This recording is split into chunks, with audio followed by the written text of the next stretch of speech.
I couldn't help but realize you mentioned senior high school. I mean, school. And it was Achimota School. And in a previous interview, I think in the past, I watched an interview with you, and then you talked about how disciplined you were back in school and how you picked a lot of the things that still resonate in your life now from Achimota School. Yes. I mean, for the sake of people who might have gone to the same school with you or ones who are still in school, share a few of the things that you particularly learned from there. Well, one of the things that Achimota really taught us was first, life and education are about the head, the heart, and the hands. The head, that's what you would use to learn, but the heart is how you relate to life.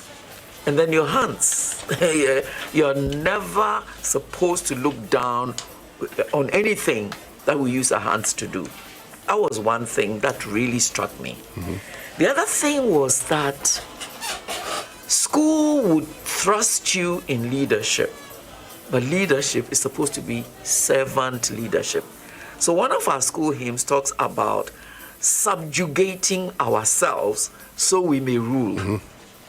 And that for me is critical, because a lot of us see leadership as lording it over people. Yeah. But leadership really is about serving people.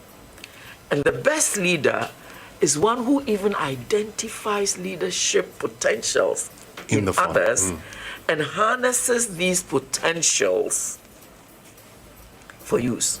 So a leader perhaps will even provide opportunities for other leaders to emerge without feeling threatened.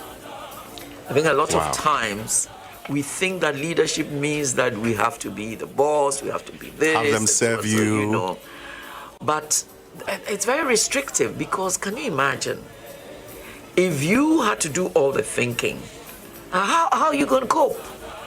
Because you will not know everything. And everybody comes into life with something to give, no matter how small. And we need to have that kind of humility to acknowledge that life is about all of us. It's not a population of one, ourselves. Collectiveness. Yes. I mean, God created us as a community. We are a community, and everybody has a part to play. When you use the human body, for example, the human body is a community. Yes. You don't see your liver, but if your liver decides to fail, well, to go on a looter, to go on a looter, you are in trouble. Wow. So this whole idea of community is very important, because, as I said, even the body itself is a community. It's a community with everybody doing their part. And that's what progress is all about, Yeah, that's what progress is about. And I think it's time for us to recognize that we all have a part to play.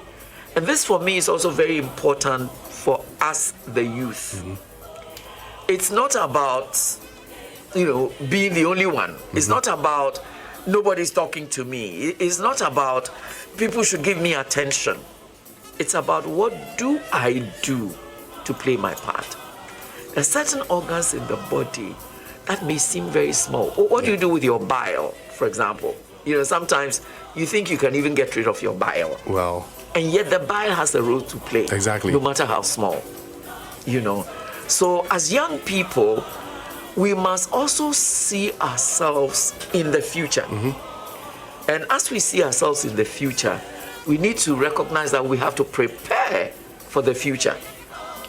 And we prepare by recognizing that life is not just about us and the attention we get and everything, but life is about us also fitting into the current as we prepare for the future. You said something, earlier on about flawlessly rising to the top. There's nothing like that. Doesn't exist. There's nothing in life which is flawless. I think the whole earth is flawed. And our ability to work within the flaws of life is what sets us apart from Definitely. others. Because most of us will complain about life and its flaws. But the thing is that there too is the opportunity. What do you get out of chaos? If you just see chaos, then you won't be able to do anything. And maybe that's why these puzzles, are so important. Because when you get a box of puzzles, it's chaos. Total chaos. And you may find a picture at the back of the puzzle. And the thing is to put all the pieces together to get that picture. Time consuming. It stretches your mind. But what a joy when you're able to do it. So that is really how we should see life. There is joy in achievement. There is joy in fulfillment. But it takes work. It takes effort. It takes struggle. You have to rub against somebody else. Somebody also will rub against you. Sometimes the rubbing is difficult. It's painful. But pain doesn't always kill. Sometimes pain helps us to find other ways of doing things. Exactly. Yeah. I mean, You're smiling. It looks as if you've had some experience. And the thing is, I really pick a lot from all these you're saying, but I'm just looking at one thing. Since, you have a lot of experience with even minerals, precious minerals. I'm just picturing that, the fact that seeing gold in its natural state is an issue. You might not like it, but taking time to run it through heat and molding it and adding all the things that you're supposed to add to it will make it a beautiful piece of mineral at the end of the day. And so the equivalent of, or what needs to be done in order to achieve whatever it is that you want to achieve in this our flawless life is to rise up to the challenges and go through it. Because it comes with itself. It comes with an achievement and a fulfillment in you getting over that. Exactly. I mean, we don't have to run away from our problems.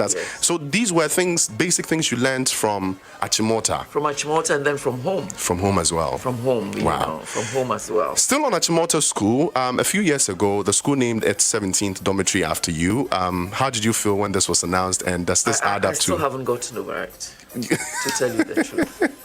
Because I'm saying, how did it happen? How did it happen? And for me, it's very humbling.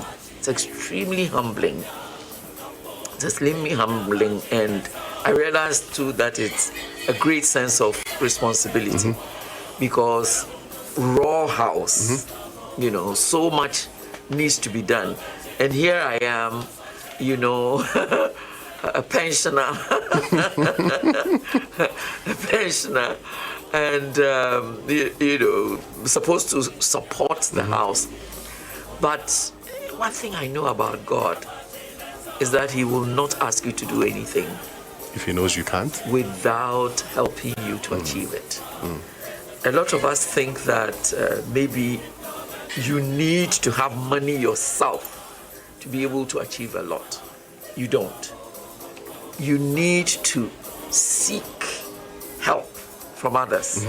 And there's nothing to be ashamed of, especially when the money you're seeking is to help others and not yourself.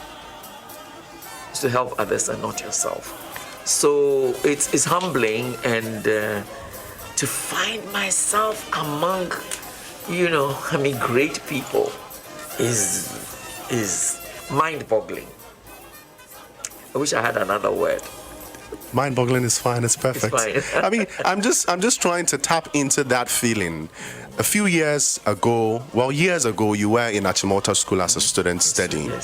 And fast forward a few years after that, a whole dormitory has been named after you. Let me just, draw it back a little bit.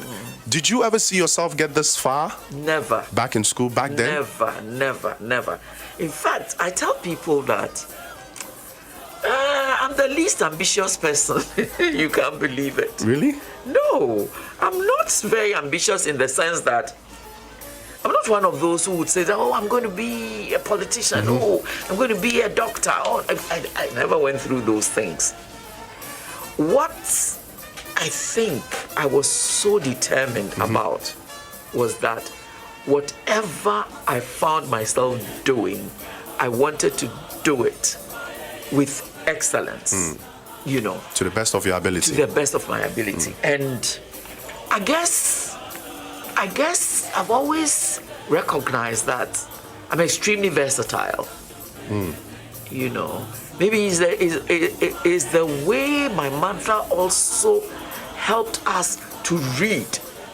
You won't believe it. My mother read everything that was written, from cowboy comics to romantic comics to novels to magazines. My mother bought newspapers every day, and it's become a habit, which I've passed on to my son also. Wow. We always buy the newspaper, always, you know, read about it, and then, you know, find anything that is readable. We read a lot. And there's so much education in reading. So much. And I wish those of us who have Android phones would take advantage of our phones and read as much as possible, you know, because there's nothing you will not understand or you will not have an idea about when you read.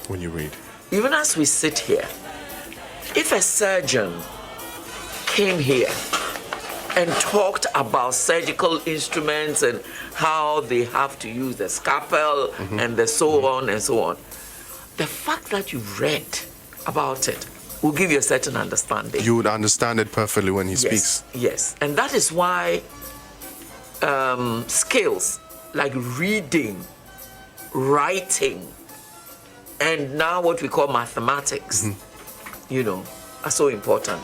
Because with the mathematics or arithmetic at that time, you would analyze. With the reading, you would gather information. With writing, you would be able to put down what you have studied. And that's what really life is about. I don't think that you went to a radio school. I didn't. Here you are sitting down, one of the best in the world. Thank I would you. say in town. Thank you. In the world. Ghana is too small for you.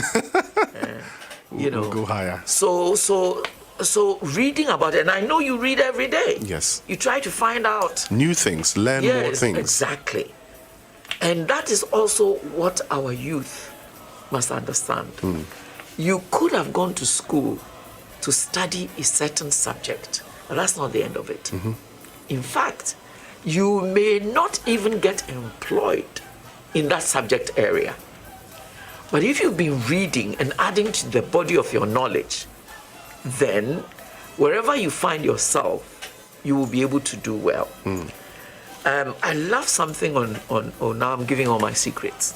I love it. I appreciate it. We mentioned earlier, you said the Bible says we naked. Yeah, we're naked. You know, so I love some short films on YouTube, medical detectives or forensic files, you know. And you hear some of these people, they use physics in forensics.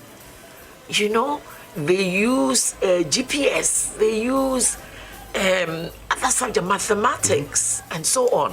And I'm saying, oh my goodness, I wish people studying mathematics would not feel confined with the subject, those reading physics, but they could actually get into other areas. I mean, when they join the police and go into the detective work, that all these things, that they can study also forensic medicine. You don't have to be a doctor to do forensics. Exactly.